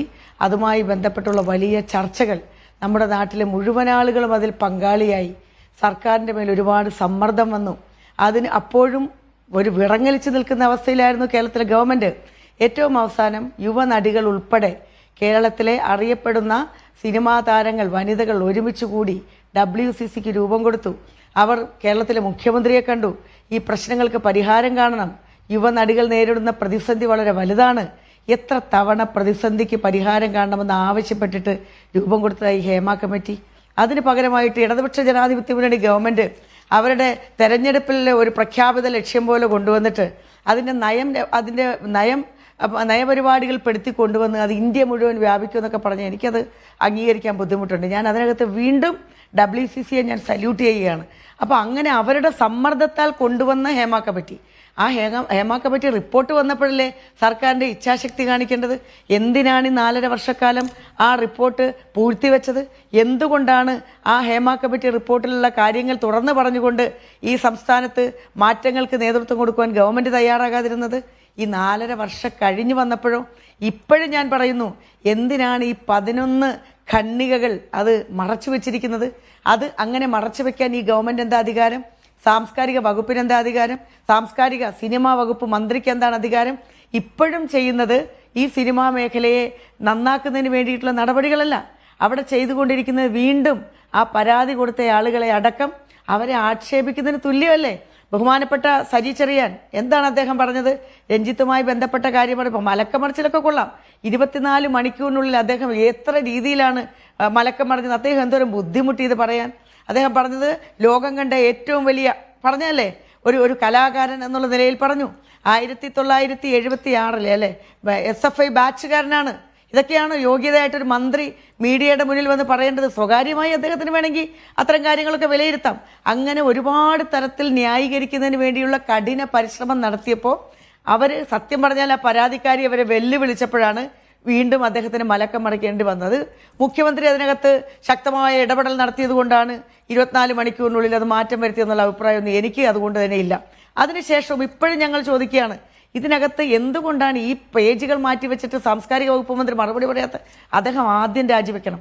ഈ മലക്കം മറിച്ചിൽ നടത്തുന്നത് പ്രബുദ്ധ കേരളത്തിന് മുന്നിലാണ്. ഇവിടെ രാഷ്ട്രീയമല്ല, ഇത് മതമല്ല, ഇതിനകത്ത് പിടിക്കുന്ന കൊടിയുടെ നിറമല്ല. ഇതിനകത്ത് സ്വതന്ത്രമായി അഭിപ്രായം പറയാൻ കഴിയണം മന്ത്രിമാർക്കടക്കമുള്ളവർക്ക്. അത് കഴിയാതെ പോകുന്നു എന്നുള്ളൊരു വസ്തുതയല്ലേ? എത്ര ദിവസമായിട്ട് ഈ വാർത്തകൾ വന്നുകൊണ്ടിരിക്കുന്നു? എത്ര പ്രയാസമാണ് സത്യത്തിൽ. സിനിമയെ അംഗീകരിക്കാത്തവരായിട്ട് ആരെങ്കിലും ഉണ്ടോ ഇവിടെ? അപ്പോൾ സിനിമാ മേഖലയിൽ മൊത്തമായിട്ട് ഇങ്ങനെയാണ്, എല്ലാവരും പ്രശ്നക്കാരാണ് എന്നൊന്നുള്ള അഭിപ്രായം ഞങ്ങൾക്ക് ആർക്കുമില്ല. പക്ഷേ പെൺകുട്ടികൾ വന്നിരുന്ന് പറയുകയാണ്, അവർക്ക് പറയാനുള്ളൊരു ധൈര്യം കിട്ടുകയല്ലേ? ധൈര്യപൂർവ്വം വന്ന് മീഡിയയുടെ മുന്നിലടക്കം പറയുമ്പോൾ അതിനകത്ത് ഇത്തരത്തിൽ ലാഗ് ചെയ്താണോ നടപടിയെടുക്കേണ്ടത്? ഹേമ കമ്മിറ്റി റിപ്പോർട്ടുമായി ബന്ധപ്പെട്ട് വന്നിട്ടുള്ള ആ മൊഴികൾ, അതിനകത്ത് കൃത്യമായിട്ട് തെളിവുകളുടെ അടിസ്ഥാനത്തിലാണ് നിഷാദെ ആ കണ്ടെത്തലുകൾ വന്നിരിക്കുന്നത്. ആരാണ് ഈ ജസ്റ്റിസ് ഹേമ? ഇത്രയും ഉന്നതയായിട്ടുള്ള ഒരു ന്യായാധിപ, തലയെടുപ്പുള്ള ഒരു ന്യായാധിപ കൊണ്ടുവന്നിട്ടുള്ള അവരുടെ നേതൃത്വത്തിലുള്ള കമ്മിറ്റി കൊണ്ടുവന്ന ഈ റിപ്പോർട്ടിൽ കൊണ്ടുവന്ന കാര്യങ്ങൾ ഇപ്പോൾ പുതിയൊരു കമ്മിറ്റി വെച്ചിരിക്കുക. സത്യത്തിൽ അതിനെ ശക്തമായി എതിർക്കുകയാണ് SIT. പുതിയ ഒരു സ്പെഷ്യൽ ഇൻവെസ്റ്റിഗേഷൻ ടീം എന്തിനാ? ഇതിനകത്ത് ചെയ്യേണ്ടത് ആ പറഞ്ഞിരിക്കുന്ന കാര്യങ്ങൾ കൃത്യമായിട്ട് അത് FIS ആയിട്ട് കണക്കാക്കിക്കൊണ്ട് ആ കൺസേൺഡ് പോലീസ് സ്റ്റേഷനുകളിലേക്ക് കൊടുത്താൽ പോരെ? ആ പോലീസ് SHOമാർ പോയി മൊഴിയെടുത്തിട്ട് ആ മൊഴിയിൽ കഴമ്പുണ്ടോ എന്ന് നോക്കുന്നു. അതുപോലെ തന്നെ സാക്ഷികളുടെ മൊഴിയെടുക്കണോ, അല്ലെങ്കിൽ തെളിവുകളുണ്ടോ, തെളിവുകളുടെ അടിസ്ഥാനത്തിൽ എന്തുകൊണ്ടാണ് സർക്കാർ അതിന് തയ്യാറാവാത്തത്? കോടതി ഞാൻ ചോദിക്കട്ടെ, ഇതിനകത്ത് ഈ സ്പെഷ്യൽ ഇൻവെസ്റ്റിഗേഷൻ ടീമിനെ കൊണ്ടുവന്ന് വെച്ചിട്ട് അവരുടെ മുന്നിൽ ഇനി വീണ്ടും പോകണം. അവർക്ക് പറയാൻ ബുദ്ധിമുട്ടുണ്ട്. പലരും എന്തുകൊണ്ടാണ് പറയാത്തത് ഇത്തരം കാര്യങ്ങൾ? എന്തുകൊണ്ടാണ് ഒരു കമ്മിറ്റി, ഒരു ജസ്റ്റിസ് ഹേമയുടെ നേതൃത്വത്തിലുള്ള കമ്മിറ്റി വന്നത്? അവർക്ക് പറയാൻ ബുദ്ധിമുട്ടുള്ള കാര്യങ്ങൾ തുറന്ന് പറയാൻ വേണ്ടിയിട്ടാണ്. അവർക്ക് തുറന്ന് പറഞ്ഞ് അതിന് പരിഹാരം കാണണം. ഒരു പാഷൻ്റെ പുറത്തല്ലേ ഈ മേഖലയിൽ പെൺകുട്ടികൾ നിൽക്കുന്നത്? എത്ര അവർക്ക് കഴിവും കൂടി വേണം. പാഷൻ മാത്രം പോരാ, കഴിവും കൂടി വേണം. അപ്പോൾ കഴിവുള്ള പെൺകുട്ടികൾ ഈ മേഖലയിൽ വരുമ്പോൾ ഏറ്റവും കൂടുതൽ പെൺകുട്ടികൾ ജോലി ചെയ്യുന്ന ഒരു വ്യവസായം കൂടിയായിട്ടല്ലേ സിനിമയെ നമുക്ക് കാണാൻ പറ്റുള്ളൂ. അപ്പോൾ ആ മേഖലയിൽ അവർ തുറന്നു പറഞ്ഞപ്പോൾ പറയുകയാണ്, ഇനി വെച്ചിരിക്കുന്ന സ്പെഷ്യൽ ഇൻവെസ്റ്റിഗേഷൻ ടീമിൻ്റെ മുന്നിൽ നിങ്ങൾ പോകണം, പരാതി വീണ്ടും എഴുതി കൊടുക്കണം. ഒരു വിരട്ടലും കൂടി വരട്ടില്ലേ ഗവൺമെൻറ്? ഇതിനകത്ത് പരാതിയിൽ നിങ്ങൾ ഉറച്ചു നിൽക്കുന്നുണ്ടോ എന്ന് ചോദിക്കുന്നത് അത് വളരെ ധിക്കാരപരമായ ചോദ്യമാണ്. അവർ വിരട്ടുകയാണ്, നിങ്ങൾ ഇനിയും പറയാൻ തയ്യാറുണ്ടോ? ഞാൻ ചോദിക്കട്ടെ, ഭാഗ്യലക്ഷ്മി ഞങ്ങളുടെ പാർട്ടിക്കാരൊന്നുമല്ല, ഞാനിവിടെ രാഷ്ട്രീയ പാർട്ടിയുടെ പ്രതിനിധിയായിട്ടാണ് ഇരിക്കുന്നതെങ്കിൽ കൂടി നിഷ്പക്ഷമായിട്ട് അതിൻ്റെ അഭിപ്രായം പറയുന്നത്. ഇതിനകത്ത് ഭാഗ്യലക്ഷ്മി അഭിപ്രായം പറഞ്ഞു എന്നുള്ളത് കൊണ്ട് വീട്ടിൽ കയറി തല്ലു എന്നൊക്കെ പറഞ്ഞില്ലേ ഇവിടെ ആളുകൾ? ഇപ്പം തന്നെ ഫേസ്ബുക്ക് പോസ്റ്റ്, ബംഗാളിലെ ആ നടി അവരുടെ ഫേസ്ബുക്ക് പോസ്റ്റ് അക്കൗണ്ട് ക്ലോസ് ചെയ്തിരിക്കുക. അവർക്ക് സമ്മർദ്ദങ്ങളാണ്. അപ്പോൾ ഇതുപോലെയുള്ള കാര്യങ്ങളൊക്കെ എന്തിനാണ് ഇവിടെ നടക്കുന്നത്? കൃത്യമായിട്ടുള്ള നിലപാടെടുത്തുകൊണ്ട് ഗവൺമെൻറ് മുന്നിൽ നിന്ന് ഈ പ്രശ്നത്തിന് പരിഹാരം കാണണം. മുകേഷിൻ്റെ വിഷയത്തിലേക്ക് വരാം. മുകേഷ് രാജിവെച്ചേ മതിയാകൂ. അതിനു വേണ്ടി തന്നെയാണ് ഞങ്ങളൊക്കെ നിൽക്കുന്നത്. എന്താ മുകേഷിനെതിരെ ഒരു ജനപ്രതിനിധിക്കെതിരെ തുടരെ ഇനി വരാനിരിക്കുന്ന പേജുകൾ, പുറത്തു വരാത്ത പേജുകളെ സംബന്ധിച്ച് ഒരുപാട് ആശങ്കയുണ്ട്. എന്തുകൊണ്ടാണ് ഈ പുറത്ത് ഞങ്ങളാരും വായിച്ചിട്ടില്ല? അഭിമാനകരമായിട്ട് സജി ചെറിയാൻ പറയുന്നത് കണ്ടു. അങ്ങനെയാണോ? ആ പേജിനകത്ത് എന്തുകൊണ്ട് 11 പേജ് മാത്രമായിട്ട് മാറ്റിയെടുക്കാൻ ആരാണ് ഇതിന് പിന്നിൽ പ്രവർത്തിച്ചത്? അതുകൊണ്ട് സർക്കാർ ഇക്കാര്യത്തിൽ പൂർണ്ണ ഉത്തരവാദിത്തോടെയും പൂർണ്ണ ആത്മാർത്ഥത്തോടെയും പ്രവർത്തിക്കുന്നില്ല എന്നാണ്. ഞാൻ ഒരു മിനിറ്റ്, ഞാൻ ഈ പാനലൊന്ന് കംപ്ലീറ്റ് ചെയ്തോട്ടെ. ഞാനൊന്ന് വരാം, ഒറ്റ സെക്കൻഡ്. ഞാൻ ഈ പാനലൊന്ന് കംപ്ലീറ്റ് ചെയ്ത് ഞാൻ ഉറപ്പായിട്ടും തിരിച്ചു വരും. ഡോക്ടർ ജയദേവിക, ഇവിടെ നോക്കൂ, അമ്മയുടെ തലപ്പത്തുണ്ടായിരുന്ന ആളുകൾ അപ്രതീക്ഷിതമായി മുഴുവനായി രാജിവെച്ചു പോയി. ഈ പ്രശ്നത്തിന്റെ ധാർമ്മിക ഉത്തരവാദിത്തം ഏറ്റെടുക്കുകയാണ് എന്ന് തോന്നിപ്പിക്കുന്നു. സിദ്ദിഖ് ജനറൽ സെക്രട്ടറി പദവിയിൽ നിന്ന് തെരഞ്ഞെടുക്കപ്പെട്ടതിന് പിന്നാലെ വളരെ പെട്ടെന്ന് രാജിവെക്കുന്നു. സർക്കാർ ആവട്ടെ SIT രൂപീകരിക്കുന്നു, കർശനമായ നടപടിയെടുക്കുമെന്ന് പറയുന്നു. ഒപ്പം നിയമനിർമ്മാണ ആലോചനകളെ കുറിച്ച് സംസാരിക്കുന്നു. എന്ന് വെച്ചാൽ ഇൻ ടോട്ടൽ കുറച്ച് കാര്യങ്ങൾ ഹോപ്പ്ഫുൾ ആണ് എന്ന് വിചാരിക്കുന്നു താങ്കൾ?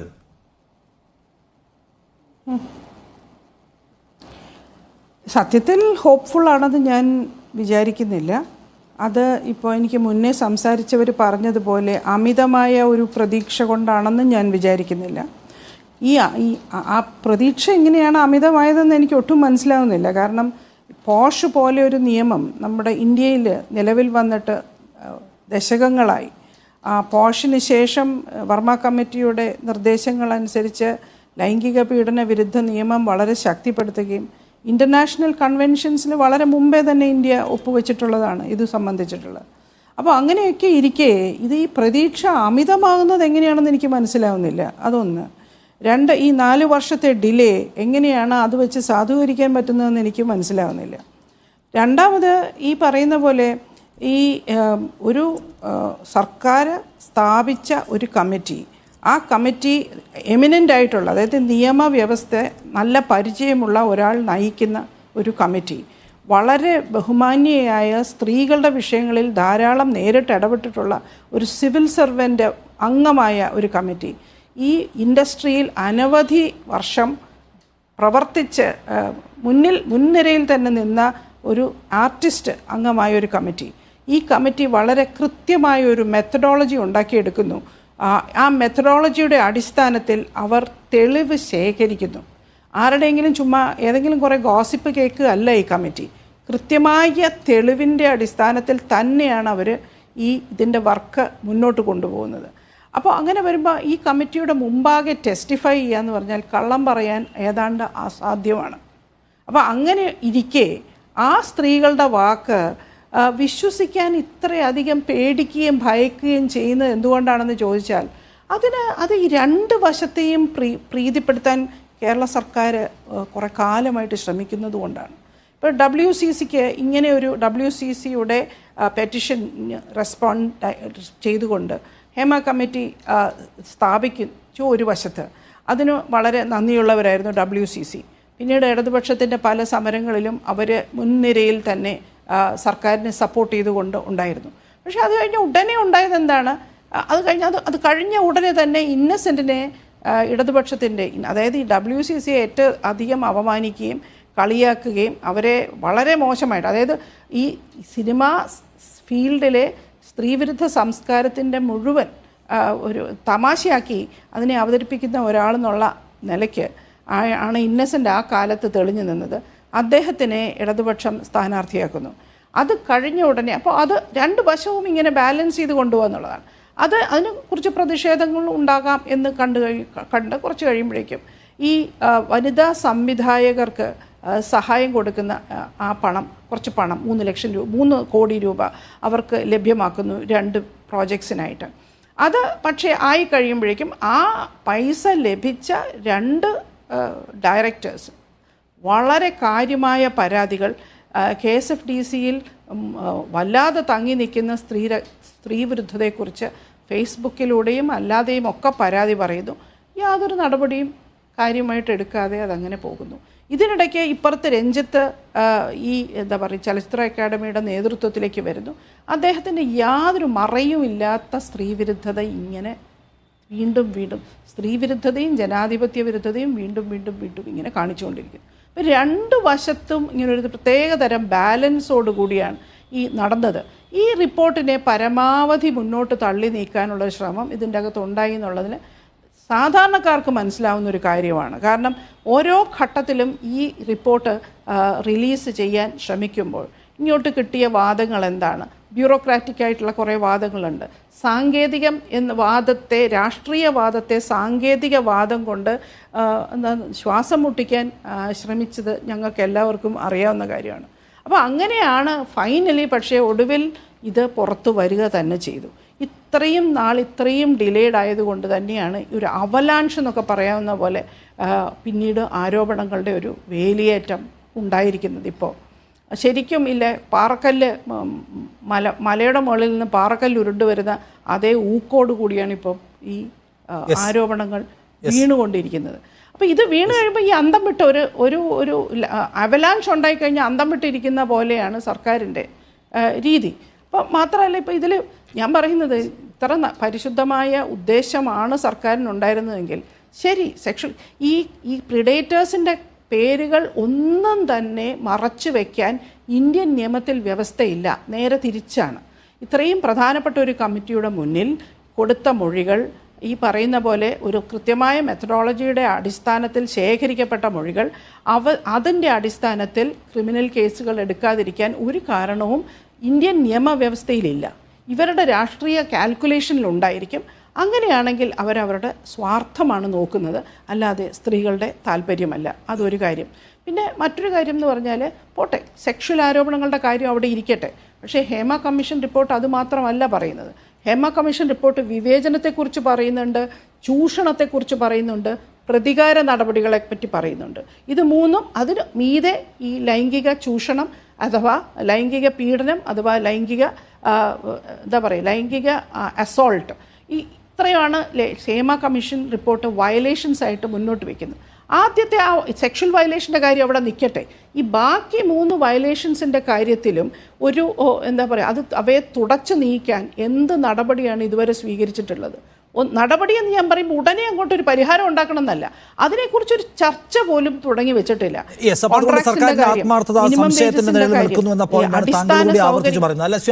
അങ്ങനെ പ്രശ്നമുണ്ടോ?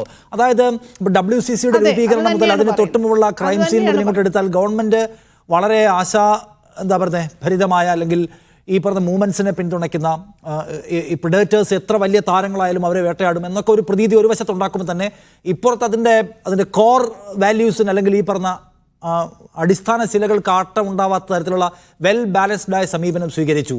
ജയിലിൽ പോയി കണ്ട സംവിധായകനെ തന്നെ അക്കാദമിയുടെ തലപ്പത്ത് കൊണ്ടുവരുന്നു. പലപ്പോഴും എടുത്ത നിലപാടുകൾ നമ്മൾ കാണുന്നു. കേരളത്തിൽ ഈ പെർഫോമേറ്റീവ് സ്വഭാവമുള്ള ഒരു ഗവൺമെന്റ് ആണ് നിലവിലുള്ളത് എന്ന വിമർശനം കൂടി ദേവിക പങ്കുവയ്ക്കുകയാണ്. അതുകൊണ്ട് ആഷിക്ക് ഞാൻ ചോദിക്കുന്നത്, ഇപ്പോ ഈ ഉണ്ടാക്കിയിരിക്കുന്ന പ്രതീതി, ദേവികയുടെ വാക്കുകൾ കോട്ടിയാണെങ്കിൽ ഈ പ്രതീതി ഇത് അന്തിമ ഫലത്തിലേക്ക് എത്തും എന്ന് ആളുകൾ എങ്ങനെ വിചാരിക്കും? അല്ലെങ്കിൽ അത് എത്താൻ പോകുന്നില്ല, ഇതൊരു ഹൈപ്പ് കഴിയുമെന്ന് ആശങ്കപ്പെടുന്ന ആളുകളെ നമ്മൾ എന്ത് പറഞ്ഞ് സമാധാനിപ്പിക്കും? സത്യസന്ധമായിട്ടും ഇപ്പൊ ഇവിടെ അഭിപ്രായപ്പെട്ട രണ്ടുപേരും പറഞ്ഞ കാര്യങ്ങളിൽ വലിയ സത്യങ്ങളുണ്ട്. ചോദ്യങ്ങൾ വളരെ പ്രസക്തമാണ്. അതില് എനിക്ക് പ്രത്യേകം അഭിനന്ദിക്കേണ്ടത് ശ്രീമതി ഷാനിമോൾ ഉസ്മാനാണ് ആദ്യമായിട്ട് നിയമസഭയിൽ ഈ റിപ്പോർട്ടിനെ പറ്റി ഔദ്യോഗികമായിട്ട് സർക്കാരിനോട് ആവശ്യപ്പെട്ടത്. അത് പ്രതിപക്ഷത്തിന്റെ ഭാഗത്തു നിന്നുള്ള വലിയ പോസിറ്റീവായിട്ടുള്ള ഇടപെടലാണ്. ഈ പ്രതീതി തന്നെ വലിയൊരു കാര്യമാണെന്ന് വിചാരിക്കുന്ന ഒരാളാണ് ഈ ഇൻഡസ്ട്രിക്കകത്ത് കഴിഞ്ഞ കുറച്ച് വർഷങ്ങളായിട്ട് പ്രവർത്തിക്കുന്ന ഒരാൾക്ക് തോന്നുന്നത്. ഈ പ്രതീതി തന്നെ ഇവിടെ ഉണ്ടായിരുന്നില്ല. ഇവിടെ ഉണ്ടായിരുന്നത് വലിയ രീതിയിലുള്ള അരക്ഷിതാവസ്ഥയാണ്, പ്രത്യേകിച്ച് സ്ത്രീകൾക്ക്. ആ അരക്ഷിതാവസ്ഥയിൽ വലിയ രീതിയിലുള്ള മാറ്റം സംഭവിച്ചത് കൊണ്ടാണ് ഇപ്പോൾ നമ്മൾ ആരും, ഞാൻ വ്യക്തിപരമായിട്ടും നിങ്ങളോടൊപ്പം നിങ്ങൾ ആരും തന്നെ പ്രതീക്ഷിക്കാത്ത രീതിയിലുള്ള പെരുമഴ പോലുള്ള ഇപ്പോൾ ഹേമ കമ്മിറ്റി റിപ്പോർട്ടിലുണ്ടോ ഇല്ലയെന്ന് നമുക്കറിയില്ല, പക്ഷെ ഇല്ലാത്തതും ഒക്കെ ആളുകൾക്ക് പരാതി ഉണ്ട്. ഒരുപാട് പേര് മൗനികളായിട്ട് ഇരിക്കേണ്ടി വന്നിരുന്നത് പലതരത്തിലുള്ള ഭയം കൊണ്ടാണ്. അവര് രക്ഷിതരായിരുന്നു എന്നുള്ള ഒരു ബോധത്തിന് ചെറിയ രീതിയിലെങ്കിലുമുള്ള ഒരു മാറ്റം സംഭവിക്കുന്നത് എന്നെ സംബന്ധിച്ചിടത്തോളം വളരെ പോസിറ്റീവായിട്ടുള്ള ഒരു കാര്യമായിട്ടാണ് തോന്നുന്നത്. ഇത് ഇവിടെ അവസാനിക്കുന്നില്ലല്ലോ. ഇപ്പോൾ ഇതൊരു ഒരു ഒരു നവീകരണ പ്രക്രിയയാണെന്നാണ് ഞാൻ മനസ്സിലാക്കുന്നത്. ഇത് കൂടുതൽ ഊർജത്തോടുകൂടി പുതിയ ചിന്താഗതിയുള്ള ആളുകളുടെ കയ്യിൽ ഭദ്രമായിരിക്കും. ഒരുപാട് പുതിയ പുതിയ ടാലന്റുകൾ വരുന്നുണ്ട്. അപ്പോൾ ഇത്തരത്തിലുള്ള ചില കുറ്റകൃത്യങ്ങളെ പറ്റിയുള്ള തുറന്ന് പറച്ചിലുകൾ, ഈ ചൂഷണം, അതുപോലെ തന്നെ ജനാധിപത്യ രാഹിത്യം, ഇത്തരം ഒരുപാട് കാര്യങ്ങൾ ഇതിനകത്തുണ്ട്. ഒരു ഹയറാർക്കിക്കൽ പ്രശ്നമുണ്ട്. അധികാരം ഒരു സ്ഥലങ്ങളിലേക്ക് മാത്രം കുമിഞ്ഞുകൂടുന്നതിന്റെ പ്രശ്നമുണ്ട്. ഒരുപാട് തരത്തിലുള്ള മാനിപ്പുലേഷൻസ് നടക്കുന്ന ഒരു സ്ഥലം കൂടിയാണിത്. അപ്പോൾ ഈ പ്രതീതി ഉറപ്പായിട്ടും ഒരു സ്റ്റെപ്പ് തന്നെയാണ്. അത് വളരെ പോസിറ്റീവായിട്ടാണ് എനിക്ക് പേഴ്സണലി തോന്നുന്നത്. എന്ന് വെച്ചാൽ ആഷിക്ക്, ഈ ആളുകൾ രംഗത്ത് വരുന്നുണ്ട്, പുതിയ പുതിയ ആളുകൾ. എന്ന് വെച്ചാൽ ഒരു ഭരണകൂടത്തെക്കാൾ താങ്കൾ പ്രതീക്ഷ വയ്ക്കുന്നത് പോരാട്ട സംഘങ്ങളിലാണ്. ഭരണകൂടം ഈ നേരത്തെ പറഞ്ഞ പോലെ തന്നെ ഒരു പോരാട്ട സംഘമായിരുന്നല്ലോ WCC. സർക്കാരിന് മുന്നിലേക്ക് ഇത്രയും ഗൗരവത്തിൽ ഈ പ്രശ്നങ്ങളെ അവതരിപ്പിക്കുന്നത് സത്യത്തിൽ സ്ത്രീകളുടെ ഈ സംഘമാണ്. അപ്പോൾ ആ സമയത്ത് സർക്കാർ എടുത്ത ധീരമായിട്ടുള്ള ഒരു സ്റ്റെപ്പ് തന്നെയാണ്. ഇതിനെ പഠിക്കാൻ തീരുമാനിക്കുന്നു.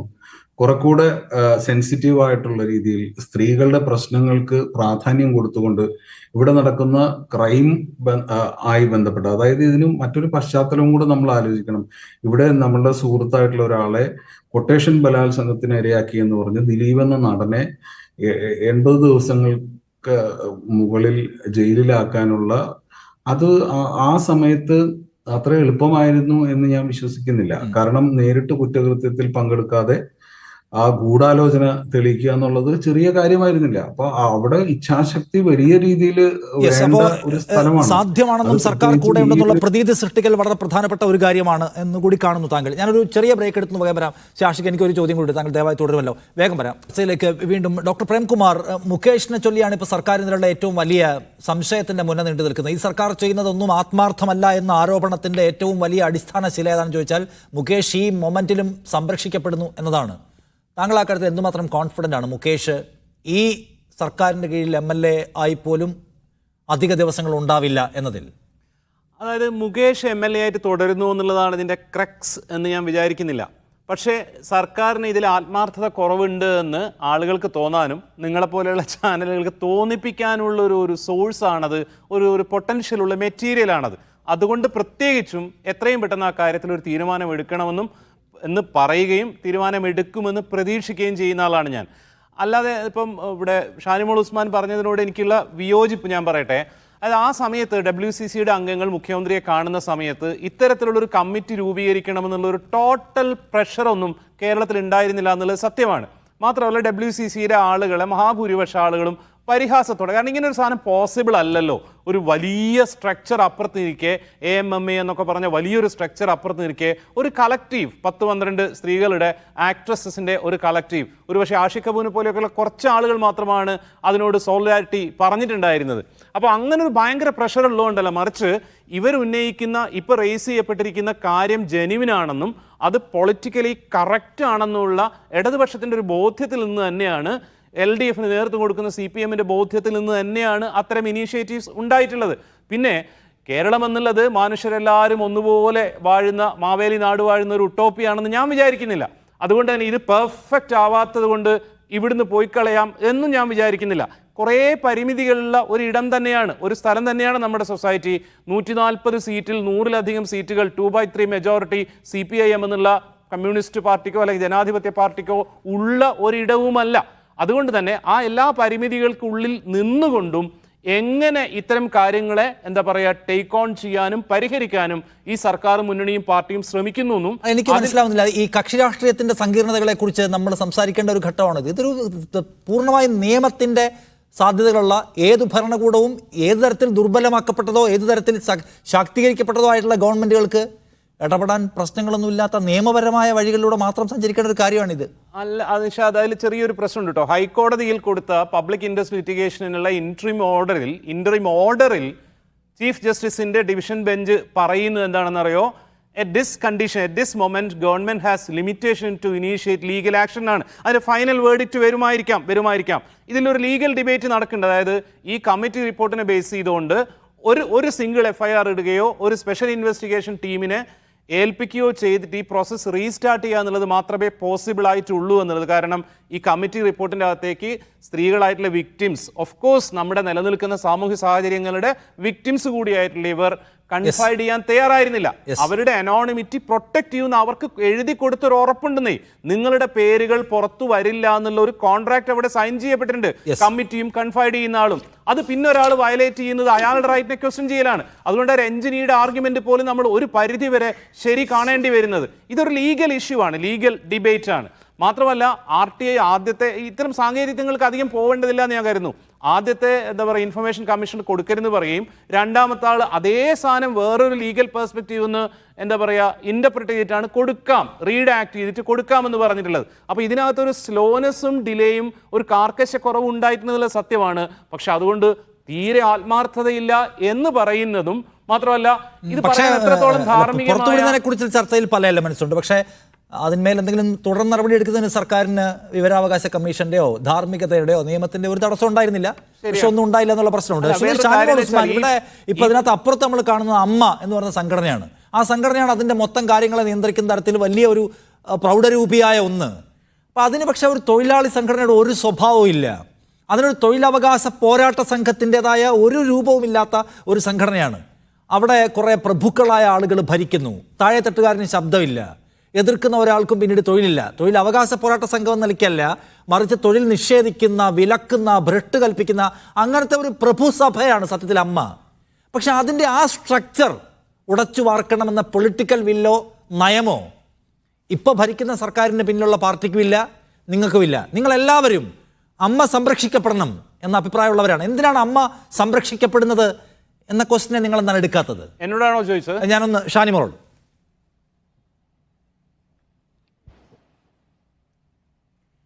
ഞാൻ ആദ്യം തന്നെ പറയട്ടെ, ഡോക്ടർ പ്രേംകുമാർ പറഞ്ഞത് 10-12 പെൺകുട്ടികൾ പോയി ഉണ്ടാക്കി WCC. ആ 10-12 പെൺകുട്ടികളുടെ ഡിറ്റർമിനേഷനെ ചെറുതായി കണ്ടവരല്ല ഞങ്ങളാരും. ആ ഡിറ്റർമിനേഷന്റെ ഫലമായി തന്നെയാണ് ഈ ചർച്ചകൾ ഇപ്പോൾ ഇവിടെ നടക്കുന്നത്. ഈ ഇൻഡസ്ട്രി നിലനിൽക്കണമെന്ന് ആഗ്രഹിക്കുന്ന കുട്ടികളാണ് അവർ. അപ്പോൾ അവിടെ നിൽക്കട്ടെ. പിന്നെ അമ്മ സംഘടനയെ സംബന്ധിച്ച് നമ്മൾ പറഞ്ഞത് ഒരു സംഘടന, എത്രയോ 100 കണക്കിന് സംഘടനകളുള്ളത് പോലെ ഒരു സംഘടനയായിട്ട് ഞാൻ അതിനെ കാണുന്നുള്ളൂ. അതിൻ്റെ തലപ്പത്ത് ആരാണ് ഇരിക്കുന്നത്, അതിനകത്ത് ഇന്നയാൾ രാജിവെച്ച് അവിടെ കുഴപ്പം വരുമോ, ഇന്ന ആളുകൾ അതിനകത്ത് ഇരുത്തണമോ വേണ്ടയോ എന്നൊക്കെയുള്ളത് അവരുടെ ഇന്റേണൽ ഇഷ്യൂ ആണ്. നമ്മളെ സംബന്ധിച്ചിട്ടുള്ളത് കേരള സംസ്ഥാന സർക്കാർ ഈ ഹേമ കമ്മിറ്റി റിപ്പോർട്ടിന്മേൽ എടുക്കുന്ന നിലപാടുകളെ സംബന്ധിച്ചും കേരളത്തിൽ ഈ ഇൻഡസ്ട്രി നിലനിൽക്കുന്നതിനെ സംബന്ധിച്ചും ഇവിടെ സ്ത്രീകൾക്ക്, പെൺകുട്ടികൾക്ക് സ്വതന്ത്രമായി അവരുടെ തൊഴിലിടങ്ങളിൽ ജോലി ചെയ്യുന്നതിന് വേണ്ടിയിട്ടുള്ള സ്വാതന്ത്ര്യം ഉറപ്പാക്കുന്നതിനെ സംബന്ധിച്ചുമുള്ള ആശങ്ക മാത്രമേ ഉള്ളൂ. പിന്നെ മുകേഷിന്റെ കാര്യം കൂടി ഒന്ന് പറയാതിരിക്കാൻ പറ്റുമോ? മുകേഷ് ഇത്രയേറെ ആരോപണങ്ങൾ ഉണ്ടായപ്പോൾ അദ്ദേഹം കൊണ്ടുവന്ന 3 കാര്യങ്ങൾ ഇന്നലെ മിനിഞ്ഞാന്നൊരു ജനപ്രതിനിധി പറയാണ് ബാലിശമായത്. എത്ര കൂളായിട്ടാണ് പറഞ്ഞത്, ബാലിശമായ ആരോപണം. അത് തന്നെ സത്യത്തിൽ ജനപ്രതിനിധി ഒരാൾ പറയാൻ പാടുണ്ടോ? അത് രണ്ടാമത് അദ്ദേഹം പറഞ്ഞൊരു കാര്യമുണ്ടല്ലോ, എനിക്ക് ഓർമ്മയില്ല. അപ്പം ഞങ്ങളൊക്കെ കൃത്യമായി ചോദിച്ചു, അതങ്ങനെ ഓർമ്മയില്ലാത്ത ഒരാൾ കേരള നിയമസഭയിൽ ഇപ്പോൾ ഓർമ്മക്കുറവ് ഒരു രോഗമാണ്, ആ രോഗത്തെ ചികിത്സിക്കേണ്ടതാണ്, അത് വേറെ കാര്യം. പക്ഷെ എനിക്കൊരു കാര്യങ്ങളെക്കുറിച്ച് ഓർമ്മയില്ല. അത് എത്ര നാളായി ഓർമ്മക്കുറവ് ഉണ്ടായിട്ട്? മൂന്നാമത് അദ്ദേഹം പറഞ്ഞിട്ടുള്ള കാര്യം എന്താ, ഞാനൊരു CPM കാരനായതുകൊണ്ടാണ് എനിക്കെതിരെ ഈ ആരോപണം, പാർട്ടിയുടെ ഒരു കവചമുണ്ടാക്കിക്കൊണ്ട് തനിക്കെതിരെ വരുന്ന ആരോപണങ്ങൾ നേരിടാൻ അദ്ദേഹം ശ്രമിച്ചു. അതും തെറ്റാണ്. അപ്പോൾ ഇങ്ങനെ ഇത്തരത്തിൽ പലതരത്തിലുള്ള മലക്കം മറിച്ചിലുകൾ നടത്തിക്കൊണ്ട് അവിടെ ഇരിക്കുകയാണ്. ഇതിനകത്ത് വലിയൊരു പ്രതിസന്ധി കൂടി ഉണ്ട്. മറ്റൊരു പ്രധാനപ്പെട്ട കാര്യം ഏതാണ്, സിനിമ നയരൂപീകരണ സമിതി. ഈ നയരൂപീകരണ സമിതിയിലും അദ്ദേഹം ഉണ്ടോ, ഇരിക്കുന്നോ ഇല്ലയോ എന്നുള്ളതും കേരളത്തിലെ പൊതുസമൂഹത്തിന് പ്രശ്നമല്ല. ജനങ്ങളുടെ പ്രതിനിധിയായി നിയമസഭയിൽ പോകുന്നതിനെ സംബന്ധിച്ചാണ് നമ്മൾ അതിനെക്കുറിച്ച് ശക്തമായി എതിർപ്പ് പറഞ്ഞത്. ഇവിടെ ശ്രദ്ധിക്കേണ്ട ഏറ്റവും പ്രധാനപ്പെട്ട ഒരു കാര്യം കൂടി ഉണ്ട്. ഗവൺമെന്റിനും ഇടതുപക്ഷ മുന്നണിക്കും CPM-നും നിലപാടുണ്ടെങ്കിൽ ഇവിടെ സ്ഥിരമായി സ്ത്രീ പ്രശ്നങ്ങൾ ശബ്ദിക്കുന്ന കുറേ ആളുകൾ കഴിഞ്ഞ ഏറെ ദിവസങ്ങളായിട്ട് ഇവിടെ മിണ്ടുന്നില്ല. നിഷാദെ, ഇത് ബഹുമാന്യരായ നേതാക്കളുടെ പേരൊന്നും ഞാൻ പറഞ്ഞില്ല, എനിക്കെന്നാലും ബഹുമാനമുള്ള ശൈലജ ടീച്ചർ മിണ്ടുന്നില്ല, ശ്രീമതി ടീച്ചർ മിണ്ടിയതും മിണ്ടാത്തതും ഒരുപോലെയായി. മന്ത്രി വീണ ജോർജിനെ ഞാൻ കൃത്യമായി പറയുന്നു, കൃത്യമായിട്ട് മുകേഷിനെതിരായിട്ട്, ആ നടിയുടെ പേരൊന്നും പറയുന്നില്ല, അവരുടെ മറ്റു കാര്യങ്ങളെക്കുറിച്ചും പറയുന്നില്ല. ഇതൊക്കെ നമ്മുടെ സോഷ്യൽ പബ്ലിക് ഡൊമൈനിൽ കിടക്കുകയല്ലേ. എത്ര കൃത്യമായിട്ടാണ് ആ സ്ത്രീ പറഞ്ഞത്. അവർ കരഞ്ഞുകൊണ്ടല്ലേ പറഞ്ഞത്. ഒരു നടിയായിട്ടുള്ള തെന്നിന്ത്യൻ ചലച്ചിത്ര മേഖലയിൽ തലയെടുപ്പോടുകൂടി നിന്ന ഒരു നടിയല്ലായിരുന്നു അവർ പറയുന്ന കാര്യങ്ങളൊക്കെ തലയ്ക്കകത്ത് വെച്ചുകൊണ്ടാണ് ഇപ്പോൾ മന്ത്രിസഭയിൽ വീണ ജോർജ് മിണ്ടാതിരിക്കുന്നത്. അവരടക്കം രാജിവെക്കണം.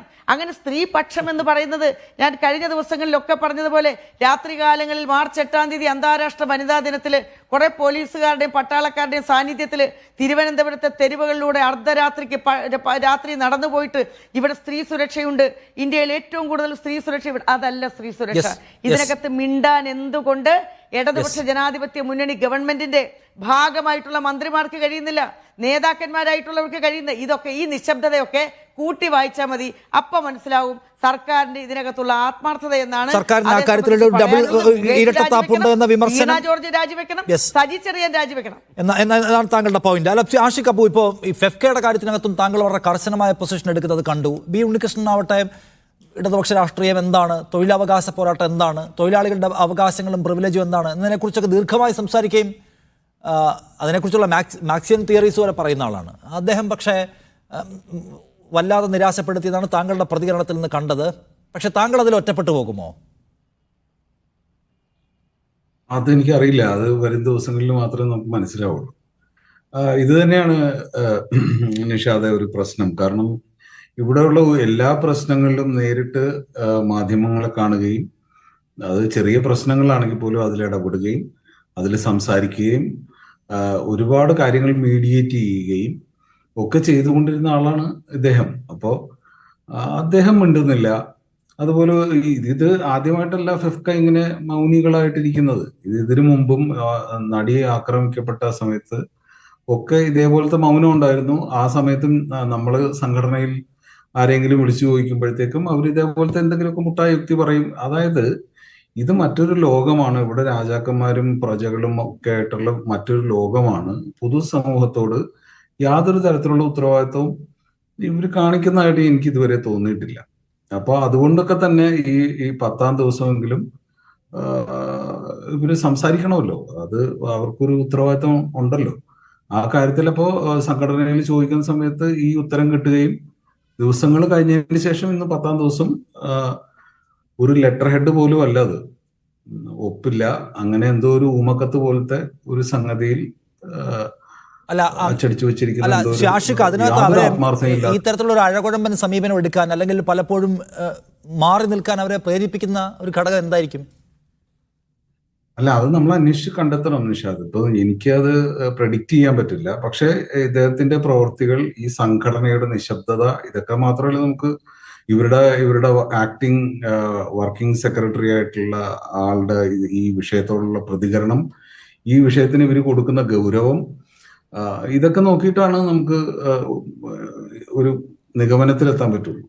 താങ്കൾക്കെതിരെ ഇതിനകത്ത് അദ്ദേഹത്തിന്റെ കൂടെയുള്ള ഈ ഫെഫ്കയുടെ എന്തോ ഒരു ജോയിന്റ് സെക്രട്ടറിയോ വൈസ് പ്രസിഡന്റോ മിസ്റ്റർ കാഞ്ഞിരപ്പള്ളി, അദ്ദേഹം താങ്കൾക്കെതിരെ എന്തോ ഒരു അലിഗേഷൻ ഉന്നയിച്ചു. അതെ, അവർക്ക് എന്തോ പൈസ കിട്ടാനുണ്ടെന്നാണ് പറയുന്നത്. അതിനെപ്പറ്റി അന്വേഷിച്ചു. അപ്പൊ സിനിമയില് സാധാരണയായിട്ട് ഞങ്ങള് 10 വർഷത്തോളമായി ഈ പ്രൊഡക്ഷൻ ചെയ്യുന്നു. സിനിമയിൽ സാധാരണയായിട്ട് പണം ഘടുക്കളായിട്ടാണ് കൊടുക്കുക. അത് റിലീസിന്റെ സമയത്തേക്ക് ആണ് മുഴുവനായിട്ടും കൊടുത്തു തീർക്കുക. ഈ വിഷയത്തിൽ ഈ പറയുന്ന അമ്മയിൽ നിന്ന് ഫെഫ്കയിൽ നിന്ന് നമ്മൾ ബന്ധപ്പെടുകയുണ്ടായി. ആ സമയത്ത് അത് റിലീസോട് കൂടി അത് സെറ്റിൽ ചെയ്താൽ മതി എന്നുള്ള ധാരണയുണ്ടായി. അപ്പോ ഈ കഴിഞ്ഞ ദിവസങ്ങളിലൊക്കെ ഈ രീതിയിൽ അവിടെ എന്തൊക്കെയോ ഈ പറഞ്ഞ പോലെ നീക്കങ്ങൾ നടക്കുന്നു എന്ന് എനിക്ക് മനസ്സിലാവുകയും ഇവർക്ക് ഈ പരാതിക്കാരായിട്ടുള്ള ആളുകൾക്ക് ഉടൻ തന്നെ പൈസ കൊടുക്കാൻ പറഞ്ഞിട്ടുമുണ്ട്. ശരി ഓക്കെ. ഡോക്ടർ ജയദേവിക, ഇതിനകത്ത് ഇനിയിപ്പോൾ ഗവൺമെന്റുകളുടെ ഇച്ഛാശക്തിക്ക് അപ്പുറം ഇതിനകത്ത് പോരാടാൻ ഇറങ്ങിത്തിരിച്ച ഒരു സംഘമുണ്ടല്ലോ, അവരുടെ ഇച്ഛാശക്തിയും അവരുടെ പോരാട്ടവും ഉണ്ടാക്കിയ റിസൾട്ടാണ് എന്ന അഭിപ്രായമുണ്ട് താങ്കൾക്ക്. അങ്ങനെയെങ്കിൽ ഭരണകൂടങ്ങൾക്ക് നിശബ്ദമാകാൻ തീരുമാനിച്ചാലും അവരെ തിരുത്താൻ ശേഷിയുള്ള ഒരു പുതിയ പോർമുഖം, പുതിയൊരു പൊതുജന സമ്മതി അത് സൃഷ്ടിക്കപ്പെട്ടിട്ടില്ലേ? ഒരു പ്രതീതി, അതിൻ്റെ ഒരു തുടർച്ച പ്രതീക്ഷിച്ചുകൂടെ നമുക്ക്? അല്ല, എനിക്ക് ആ കാര്യത്തിൽ ആഷിഖ് അബു പറഞ്ഞതിനോട് വിയോജിപ്പാണ്. ആഷിഖ് അബു ആണെന്ന് തോന്നുന്നു ആദ്യം പറഞ്ഞത്. ഈ കഴിഞ്ഞ കുറച്ച് കാലമായിട്ട് ഇപ്പോൾ ഈ സ്ത്രീകൾക്ക് കൂടുതൽ സംസാരിക്കാനായിട്ട് ഒരു സ്പേസ് ഉണ്ടായിട്ടുണ്ട്. അത് സർക്കാർ ഈ ഇങ്ങനൊരു പ്രതീതി സൃഷ്ടിച്ചത് കൊണ്ടാണെന്ന്, അത് സത്യമാണെന്ന് എനിക്ക് തോന്നുന്നില്ല. അത് WCC ഉണ്ടാക്കിയെടുത്ത ആ ഒരു സ്പേസിനെ സർക്കാരിന് അങ്ങനെ അങ്ങ് വിട്ടുകൊടുക്കരുതെന്ന് എനിക്കൊരു അപേക്ഷയുണ്ട്. സർക്കാർ അങ്ങനെ ഒരു സ്പേസ് ഒന്നും ഉണ്ടാക്കിയിട്ടില്ല. നേരെ മറിച്ച് ഈ സ്പേസിനെ അവരുടെ രാഷ്ട്രീയ അജണ്ടകളിലേക്ക് ഇൻറ്റിഗ്രേറ്റ് ചെയ്യുകയാണ് സർക്കാർ ചെയ്തിട്ടുള്ളത്. ഓരോ തവണയും ഈ അവരുടെ എന്തെങ്കിലും ഒരു ക്യാമ്പയിൻ വരുമ്പോൾ, ഈ ഇലക്ഷൻ ക്യാമ്പയിൻ അടക്കം WCCയുടെ മുഖങ്ങളെ അവരുടെ പോസ്റ്റർ ഗേൾസായിട്ട് നിയോഗിക്കുന്ന രീതി ഇടതുപക്ഷത്തിനുണ്ടായിരുന്നു. അതൊരിക്കലും നിഷേധിക്കാൻ പറ്റില്ല. പക്ഷേ അവരുടെ സ്പേസ് സർക്കാർ എത്രത്തോളം വലുതാക്കിയിട്ടുണ്ടെന്ന് ചോദിച്ചാൽ, സോറി, ഈ empirical evidence does not support your claim. അതെനിക്ക് ഒന്ന് പറയാനുള്ളൂ. പിന്നെ രണ്ടാമത്, പോരാട്ടത്തിന് സർക്കാരിൻ്റെ പുറത്ത് സമ്മർദ്ദം ഇടുക തന്നെ വേണം. ഈ പ്രേംകുമാർ പറഞ്ഞതിനോട് എനിക്ക് നേരത്തെ പറഞ്ഞ പ്രേംകുമാർ ഈ ഡിലേയെ പറ്റി പറഞ്ഞത് കാരണങ്ങളോട് ഞാൻ എനിക്ക് വിയോജിപ്പാണുള്ളത്. പക്ഷേ ഒരു കാര്യത്തിൽ എനിക്ക് യോജിപ്പുള്ളത്, എല്ലാ ഭരണകൂടങ്ങളും അധികാരത്തിൻ്റെ കേന്ദ്രങ്ങളായിരിക്കെ, അധികാരപൂരിതങ്ങളായിരിക്കെ, പേഴ്സിസ്റ്റൻ്റായ സ്ട്രഗിൾ അല്ലാതെ അല്ലെങ്കിൽ പിന്നെ വിപ്ലവം ഉണ്ടാവണം. അതിനുള്ള സാഹചര്യമില്ല. അപ്പോൾ പെർസിസ്റ്റൻ്റായ ഒരു സമ്മർദ്ദം കേരളത്തിൻ്റെ സാഹചര്യത്തിൽ ഭാഗ്യവശാൽ 20-ാം നൂറ്റാണ്ടിൻ്റെ ഒരു രാഷ്ട്രീയ ലീഗസി മുഴുവനും പോയിട്ടില്ല. അതുകൊണ്ട് ആ സമ്മർദ്ദം സാധ്യമാണ്. അത് ഇട്ടുകൊണ്ടിരിക്കുക തന്നെ ചെയ്യും.